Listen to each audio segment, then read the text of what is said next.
నిర్మల్ జిల్లా దసరాబాద్ మండలం. ఇక్కడ సెంటర్ ఓపెన్ అయ్యి నెల అవుతుంది. సెంటర్ ఓపెన్ అయ్యి నెల అవుతుంది. మరి నెల నుంచి కూడా ఇప్పటి వరకు కనీసం ఒక 10 లారీలు కూడా పోలేవు. రైతులు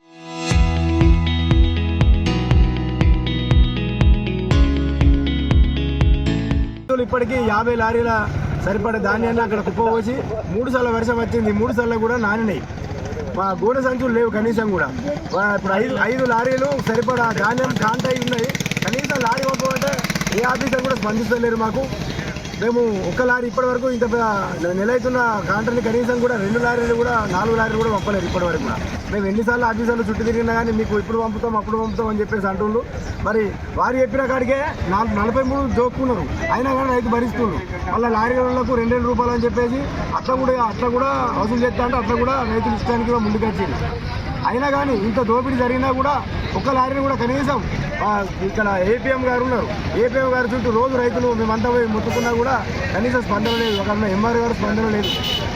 మాకు వెంటనే పరిష్కారం చేయాలా. మా జిల్లా కలెక్టర్ గారు వచ్చేదాకా కూడా మేము ఇక్కడ రోడ్డు మీదకి వెళ్ళాము. మాకు వెంటనే లారీలు ఖచ్చితంగా ఏర్పాటు చేయాల్సిందిగా కోరుతున్నాం.